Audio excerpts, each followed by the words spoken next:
Olá, tudo bem? Todo software, cedo ou tarde, ele vai ter um bug ou uma vulnerabilidade, né? Muitos dos ataques e até mesmo dos ransomwares que foram feitos, a gente já avalia que boa parte deles poderia ser evitado se o software tivesse sido atualizado, porque o ransomware pegou justamente uma parte do software que estava vulnerável e que já havia até correções. Eu sou o Fábio Subieck, sou especialista certificado em segurança da informação e no episódio de hoje eu vou falar um pouco sobre a atualização de softwares. Bom, não sei quanto que você está familiarizado com o desenvolvimento de aplicações, desenvolvimento de software, né? Mas, no processo de desenvolvimento, muita coisa pode ficar para trás, porque as equipes têm tempos, muito apertados para entregar o produto, tem muita coisa para se fazer, muitos recursos, né. Quando você faz uma reunião de ideias, né, uma reunião para levantar os requisitos de cada aplicação, ali sai muita coisa, muita funcionalidade que o usuário gostaria de ter dentro da aplicação. Então, é óbvio que as equipes elas têm que enumerar, dar prioridades e tudo mais. E às vezes a área de segurança é deixada um pouquinho de lado para priorizar o tempo dos desenvolvedores em funcionalidades mais aderentes ao negócio. Então, é por isso que muitos dos aplicativos, muitos dos sistemas, cedo ou tarde vão apresentar bugs e vulnerabilidades, tá? Por que que eu separo bugs e vulnerabilidades? Você, lembra de um episódio aqui que eu falei sobre CVEs, sobre vulnerabilidades? Bug é um erro no software, e aí pode ser um erro operacional, um erro de negócio, né? Você esperava que esse software fizesse alguma coisa e ele não está fazendo. Agora, uma vulnerabilidade é algo que afeta a segurança. A aplicação está vulnerável a fazer uma coisa que é errada, uma fraude ou alguma coisa assim. Então, é importante separar. Uma vulnerabilidade, ela é um bug, mas nem sempre um bug é uma vulnerabilidade. Então, por isso que a gente separa e fala bugs e vulnerabilidades. E na gravação desse vídeo, recentemente, a Microsoft lançou o Patch Tuesday de junho. Só para vocês terem uma ideia, o Patch Tuesday é um processo onde a Microsoft lança mensalmente um pacote de atualizações para diversos aplicativos que ela desenvolve, desde o sistema operacional Windows até bancos de dados, servidores de aplicação, ferramentas de desenvolvimento, para todos os produtos da Microsoft. E no Patch Tuesday, que saiu essa semana da gravação desse vídeo, nesse Patch Tuesday de junho, nós tínhamos 52 vulnerabilidades corrigidas em diversos programas da Microsoft e mais 3 que são vulnerabilidades críticas, ou seja, você tem que atualizar o mais rápido possível. Então, veja que isso é um fabricante fazendo as atualizações, é óbvio, a Microsoft tem uma série de produtos, né? Se você for analisar outros fabricantes que têm bastante produtos, como a Oracle, como a Broadcom, como a própria Micro Focus, que tem diversos produtos, se ela fosse agrupar todas as atualizações num só dia do mês, também vai ser um monte de vulnerabilidades aí. E por que, que a Microsoft agrega tudo isso num ponto único do mês? Porque muitas dessas atualizações depende você ter que reiniciar o servidor, ou você ter que testar a aplicação antes de aplicar em produção, porque infelizmente algumas atualizações elas quebram a aplicação também, isso ocorre, então por isso que eles deixam para lançar isso tudo no mês. É óbvio, se for um negócio muito crítico, que já tem gente explorando a vulnerabilidade, aí eles lançam antes como um patch, um remendo, né? A tradução de patch em inglês seria um remendo. Um remendo anterior ou isolado e um alerta normalmente nos boletins, né? Então, vamos falar um pouquinho sobre isso também. Mas é mais para você entender por que que alguns fabricantes eles agregam todas as atualizações num ponto único do mês. Bom, em termos de vulnerabilidade, também existe um outro termo que a gente chama de zero day ou dia zero. Essas vulnerabilidades de dia zero, ela é um bug, uma vulnerabilidade que o fabricante ainda não sabe que existe. Então, o pesquisador ele vai lá, ele descobre algo que o fabricante ainda não descobriu, E nesse ponto, obviamente, se o cara for ético, ele vai primeiro avisar o fabricante. Só que se ele não for ético, se ele for um criminoso, ele vai usar essa vulnerabilidade que o fabricante ainda não sabe para montar um exploit e começar a atacar empresas. Ou pior, ele vai vender esse exploit para outros criminosos e aí esses ataques vão sair em massa. Até o ponto que as empresas começam a ter ataques de dia zero, percebem o ataque, investigam o ataque através de uma investigação forense e descobre aonde que o cara entrou. Aí quando ele descobre, ele vai cobrar o vendor, né, o fabricante. Olha, o cara entrou desse jeito. O que, que aconteceu? O fabricante vai atuar junto com o cliente ou com os clientes, vai fazer a análise dele, vai, ups, aqui a gente descobriu uma falha, né, uma vulnerabilidade. Vai corrigir e vai aplicar. Mas até aí, gente, isso já passou muito tempo. Até aí, os criminosos já ganharam muito dinheiro em cima, aplicaram muitos ransomwares e muita coisa já rolou. O prejuízo já é enorme. Então, o Zero Day, ou vulnerabilidade dia zero, ela para nós, ela é um ponto crítico, entendeu? A gente tem que resolver o quanto antes, né? E a maior parte dos exploits que hoje estão disponíveis, que você pode usar no Kali Linux, já são para vulnerabilidades conhecidas, não são para Zero Day. As de Zero Day, o cara, o criminoso, ele tem conhecimento técnico suficiente para criar e escrever o próprio exploit. Existem treinamentos, obviamente, para você escrever exploits para ferramentas como Metaexploit ou outros. Mas o cara, ele cria a própria maneira de explorar. Ele entende como que é o bug, ele cria os scripts, essas coisas, para atacar esses produtos que estão vulneráveis em massa ou para ele vender esse pacote para alguém, né? E a maioria das vulnerabilidades, então, que já são conhecidas e tratadas, e ainda são atacadas, para nós é uma incompetência do profissional de segurança. Se ele tem um problema, se ele foi atacado em algo que já estava com uma correção disponibilizada, por que, que ele não aplicou antes? Por que, que ele não agiu de maneira proativa? É óbvio que algumas empresas, vamos explicar um ponto aqui. Você tem um serviço lá que mantém o site da empresa, o e-commerce da empresa. E vamos dizer, banco de dados, para ficar mais fácil. Banco de dados que mantém o e-commerce da empresa. Aí chega a hora que eu falo assim, olha, esse banco de dados ele tem uma vulnerabilidade, está aqui o patch. Aí você fala, bom, para eu aplicar esse patch, eu vou ter que desligar o servidor, aplicar o patch e subir o servidor. Eu vou ficar, a minha loja online, ela vai ficar 2 horas parada para eu aplicar esse patch, testar tudo e voltar para o ar. E ainda corre o risco de, quando voltar, dar algum problema e não voltar, tá? Porque eu mesmo já presenciei, até recentemente, clientes que aplicaram patch e danificaram o servidor. Tá? Isso acontece, tá? Mais do que você imagina. Então você tem que testar antes. Então, por conta disso, que precisa ficar parado o site tudo, eu não posso aplicar se eu tiver em dezembro, que é a época de Natal, ou na Black Friday. Eu não consigo parar o e-commerce da empresa na Black Friday. Então, o que, que eu tenho que fazer? Sabendo da vulnerabilidade, eu tenho que cercar a minha aplicação com outras medidas ou contramedidas, né? De forma que o atacante não chegue com aquela vulnerabilidade específica.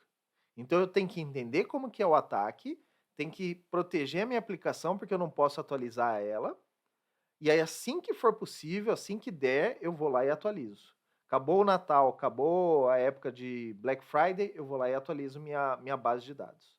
Então, existem, eh, existem certos momentos que você tem que abrir uma exceção. Então, existem exceções para a atualização de software. As exceções são quando não se pode, o ambiente está congelado, a gente chama de freezing. O ambiente está parado, ninguém pode mexer, porque se mexer e estragar, o prejuízo é muito maior. Então, a gente corre o risco, né, de tomar uma invasão do que atualizar e quebrar o sistema. Então, por isso, mas se não for esse caso de freezing, ou não for um caso onde o ambiente não pode ficar parado, por exemplo, um bug numa estação Windows. Cara, você pode reiniciar uma estação Windows a qualquer momento, aplicar um patch. Não é difícil, né? Não tem complexidade. E você tomar um ataque de ransomware, porque aquela estação ela estava desatualizada, cara, não tem justificativo para isso. Isso é incompetência do time de segurança que não conseguiu aplicar. Então, por isso que o time de segurança tem que ficar em cima das atualizações e a grande maioria dos ataques são em cima de vulnerabilidades já corrigidas, por incrível que pareça, né? Óbvio, você tem ataques de engenharia social, você tem ataques de dia zero, por exemplo, mas a grande maioria dos ataques, quando você faz uma análise depois, você vai ver que eram vulnerabilidades que já tinham correções. E aí a gente tem que ser implacável. Bom, as atualizações, quando elas são entregues pelo fornecedor para nós na área de tecnologia, ela pode ser de diversos tipos. A primeira delas, e a que mais ocorre, são atualizações de funcionalidades. Ou seja, a sua aplicação ela faz um conjunto de funcionalidades e aí a atualização vem e você tem novas funcionalidades. Isso não é uma correção de bug, como a gente diz, mas é uma atualização que adiciona novas funcionalidades, né? Então, isso ocorre com maior frequência. Existem as atualizações de versões. Você, por exemplo, estava no Windows 10 e aí você vai para o Windows 11. Aí você tem muitas coisas que são modificadas.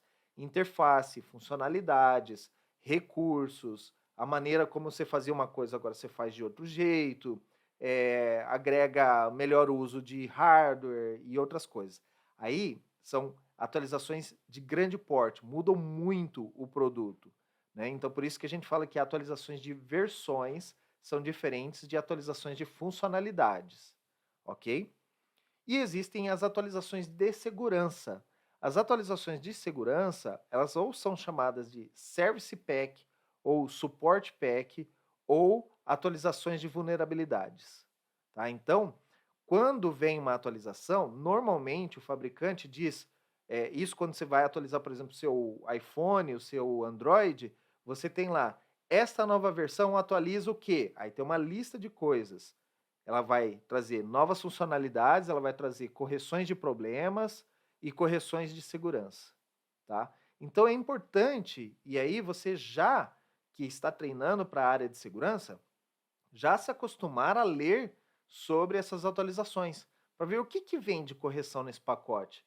Vamos testar. Ah, olha, tem uma funcionalidade nova. Você atualiza e já testa aquela funcionalidade nova. Olha, tinha um problema de segurança. Vamos saber o que, que era esse problema de segurança. Olha, então o meu celular ele poderia ser hackeado através de um SMS. São coisas, às vezes, que você nem sabia que poderia ser feita, né? Quando você vai estudar, olha, principalmente se ele tiver lá, atualiza CVE tal, número tal, vai lá no site do CVE, leia sobre aquela vulnerabilidade para você entender o risco que você estava vivendo. E aí você vai dar mais valor às atualizações, né? E também as atualizações têm correções de erros. E aí, assim, correções de erros podem ser os mais diversos, normalmente não vinculados à segurança.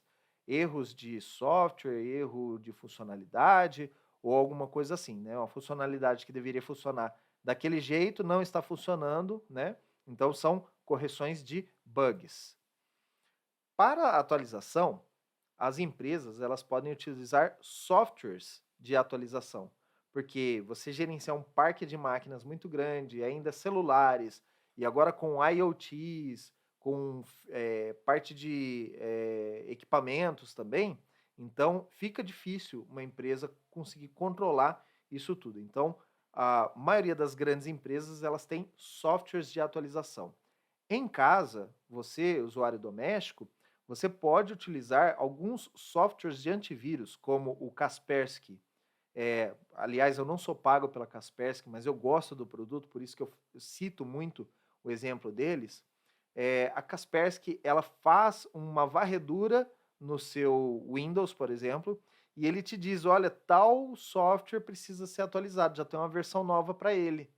Como que ele faz isso? Ele vai, busca numa base dele, né, vê o software que você tem, vê a versão que você está instalado e consulta a base dele. Ele vê, opa, já tem atualização para esse software. E ele recomenda a atualização para você.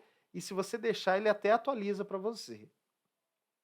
Nos casos de sistemas operacionais de celular, você pode ativar, por exemplo, a atualização automática de software.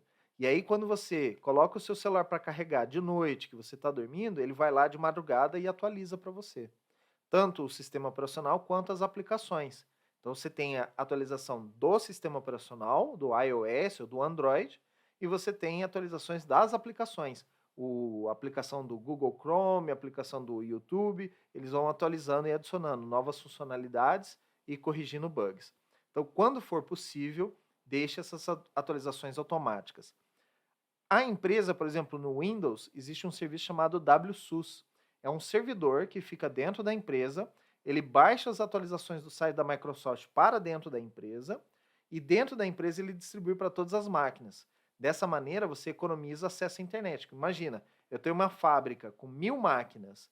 Se cada uma dessas 1000 máquinas for baixar uma atualização de 100 megas, né? Então você tem aí gigas de informação sendo trafegados, sendo que poderia ser trafegado uma única vez. Então o servidor WSUS, ele serve para isso, né? Para atualização das máquinas dentro da sua rede.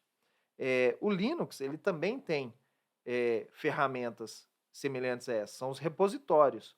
Então eu posso criar um repositório dentro da minha empresa e aí eu atualizo o software. Quando sai uma atualização do Apache, por exemplo, eu atualizo o meu repositório e os meus servidores Linux vão lá e se atualizam desse repositório. Então é possível fazer isso também.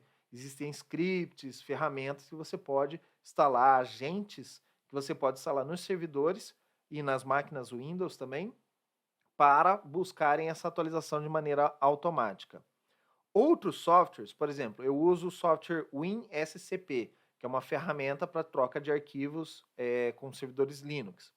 Toda vez que eu abro esse aplicativo, ele me diz, olha, já tem uma atualização disponível. O que eu devo fazer? Atualizar imediatamente, assim que for possível.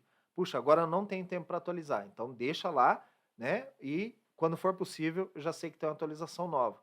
Um outro software que eu utilizo e faz a mesma coisa, chamado Calibre. É uma ferramenta, um software para gerenciamento de livros eletrônicos, de e-books, e ele sincroniza com o meu Kindle. Então, esse software, toda vez que eu abro esse software, ele já fala, olha, tem uma atualização aqui. E por que eu sempre atualizo? Porque eu quero evitar problemas. Eu quero evitar que um hacker consiga acessar minha máquina através de uma vulnerabilidade de um aplicativo assim que é só para gerenciamento de livros. Então, assim, é algo muito simples e que, assim, se eu for vítima de um ransomware por conta de um software que eu uso uma vez por mês, né? Cara, é muito amadorismo, né?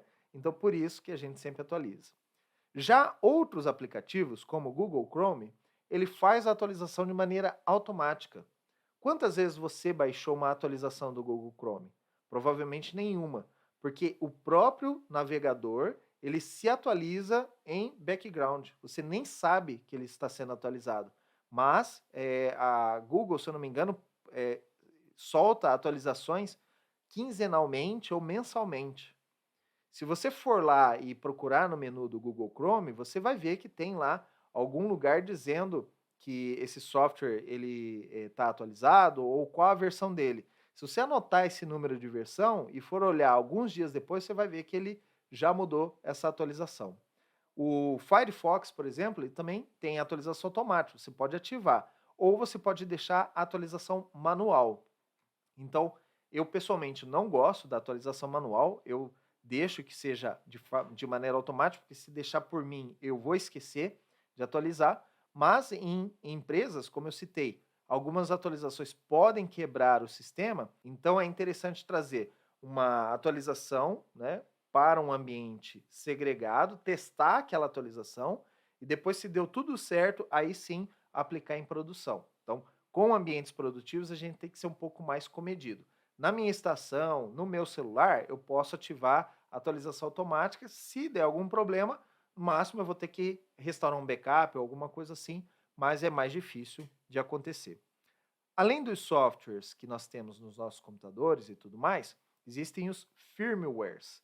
São aqueles softwares que vão dentro de hardwares. Por exemplo, aqui na minha casa eu tenho um ar-condicionado que ele tem atualização de firmware. Tem um software que gerencia o meu ar-condicionado. Então, às vezes, eu tenho que procurar saber se eu estou com a última versão do meu ar-condicionado. A minha câmera que eu estou aqui gravando também tem uma atualização de software que eu posso fazer na minha câmera. Eh, Outros dispositivos também agora já têm atualizações de firmware. O seu roteador Wi-Fi em casa, ele tem um software que roda no seu roteador. E esse software tem que ser atualizado de tempos em tempos. Então, ou você ativa a atualização automática, ou a cada vez que você se conectar ao roteador, uma vez por mês, você põe lá no seu calendário, checar se tem atualizações. Um outro equipamento também que tem atualização, que talvez você perceba, são as caixas, o setup box, são aquelas caixinhas ou da NET, ou da Vivo, ou da Claro, para sua TV a cabo. Aqueles equipamentos, eles são atualizados através da operadora, pelo cabo. Então, você tem ali a caixinha, de tempos em tempos o software atualiza. Você vai vendo que, olha, mudou aqui a interface, né? Mudou alguma coisa. O Google Chromecast, por exemplo, eu uso aqui o Chromecast, ele tem atualizações.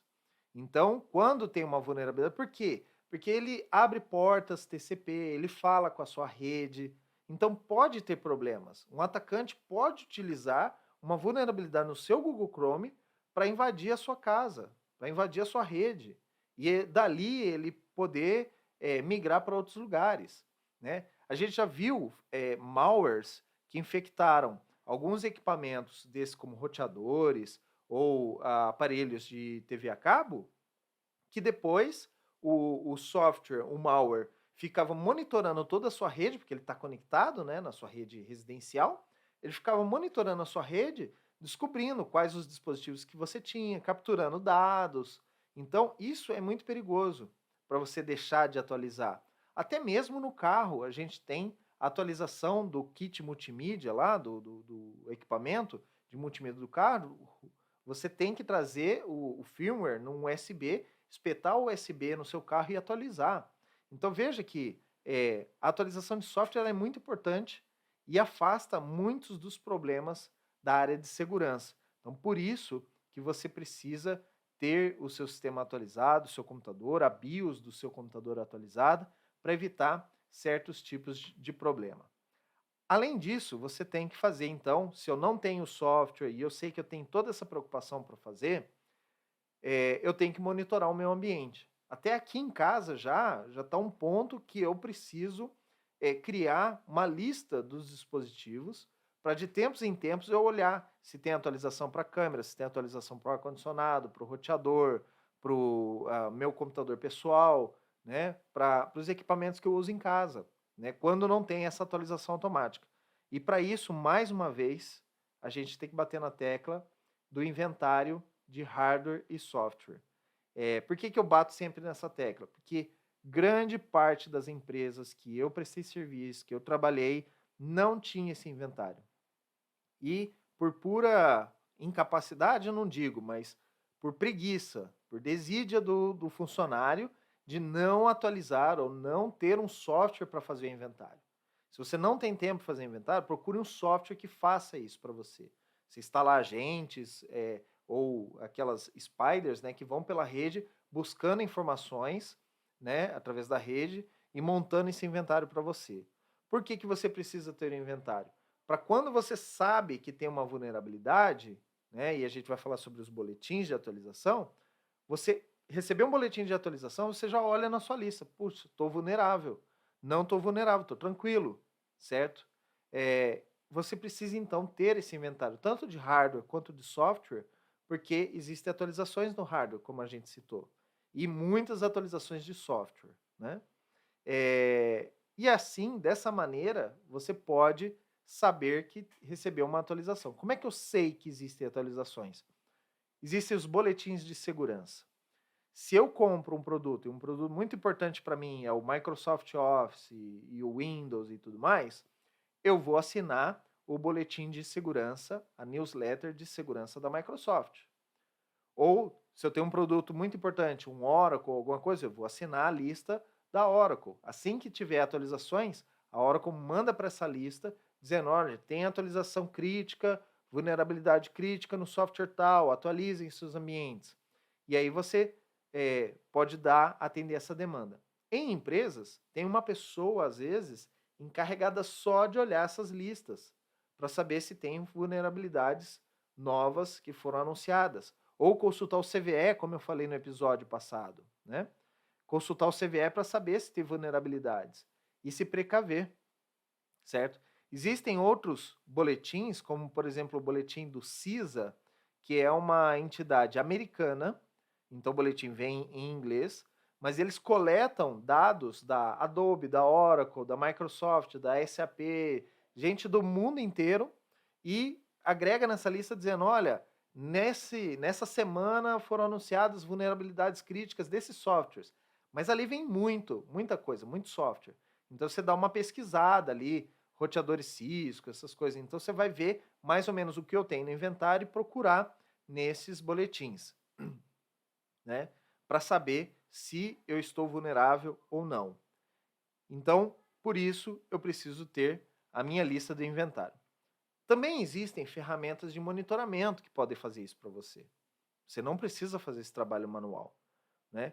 Uma dessas ferramentas é o próprio CIEM, a ferramenta do SOC, né, que é o Security Information Event Management, né, o gerenciamento de eventos de segurança. E essa ferramenta, o que ela percebe? Ela analisa dados da rede, dos softwares e de tudo mais. Ela consegue perceber padrões de ataques, porque ela é instruída com assinaturas de ataques. Ela consegue perceber um padrão de ataque e ela vai olhar a lista de software dela, bater com o CVE para saber se eu tenho softwares na minha rede que estão vulneráveis. E aí ela emite alertas. Olha, esse aqui é um padrão de ataque, esse aqui é o software alvo, e esse software alvo está vulnerável de acordo com o CVE número tal. Olha que interessante. Então, tem ferramentas que conseguem fazer essa complexidade de relacionamento de informações e te dar alertas na tela avisando que você está desatualizado ou alguma coisa assim. E tem outras ferramentas que são proativas, chamadas gerenciadores de patch management, ou patch management já é gerenciamento, mas gerenciamento de patches.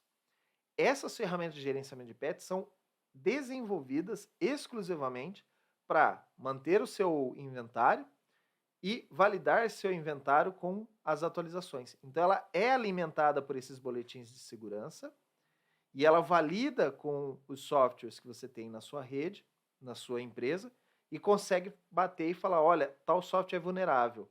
Algumas dessas ferramentas de patch management, ela consegue inclusive baixar a atualização para você e aplicar a atualização para você de maneira automática, né? Então, assim, é o suprassumo, né, da automação de gerenciamento de patches.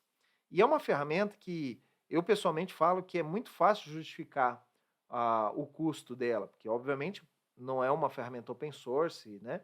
Então ela vai ter um custo para fazer esse trabalho de assinaturas e tudo mais. Mas é fácil de mostrar o valor dessa ferramenta, porque a maioria dos ataques são em cima de softwares que já tinham atualização e não estavam atualizados dentro do tempo correto e foram atacados, né? Então, esses softwares, eles podem fazer todo esse trabalho para você de gerenciamento. Obviamente, você não vai conseguir tirar o funcionário de segurança dali, mas ele vai ter menos trabalho, ele pode atender outras áreas também, né? Ele vai receber relatórios da ferramenta de patch management e vai fazer a análise dele. E até nos endpoint securities, como eu falei aqui do Kaspersky, tem ferramentas corporativas de endpoint security que analisam as máquinas para saber se aquelas máquinas Windows, máquinas Linux, de clientes, né, de usuários, elas estão vulneráveis para algum ataque. E aí eles avisam e dão a informação, olha, você precisa atualizar tal software. Se é uma ferramenta corporativa, uma ferramenta enterprise, como nós chamamos, ela não vai alertar, ela pode até alertar o usuário final, mas ela vai gerar um relatório ou um alerta para o administrador da ferramenta. O administrador, de maneira centralizada, ele consegue dizer quantas máquinas do parque dele, de máquinas da empresa, estão vulneráveis a um certo tipo de ataque. Isso é muita informação, informação em tempo rápido, e com isso você consegue se planejar e evitar problemas maiores. Bom, espero ter passado tudo aqui que você, obviamente não tudo, mas explicado bastante sobre as atualizações de software, como elas são importantes na vida da empresa e como você, sendo um profissional da área de segurança, como você pode trabalhar as atualizações de software e dessa maneira proteger melhor a sua empresa. Se você tem dúvidas em outros temas da área de segurança, manda aqui nos comentários. Eu posso criar um conteúdo aqui específico para tirar essa sua dúvida, para te explicar e te preparar para o mercado de cibersegurança. E se você tem algum profissional de cibersegurança que você gosta, que você admira e gostaria de ver a história desse profissional no Conversa Segura, é um programa que eu mantenho aqui normalmente uma vez por semana.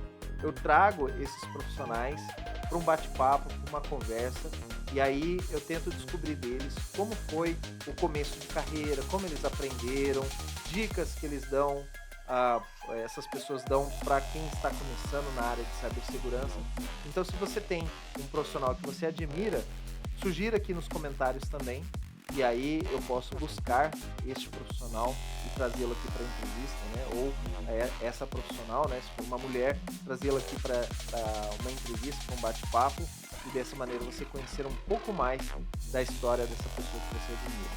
Espero ter ajudado mais uma vez e, como sempre eu digo, fique seguro.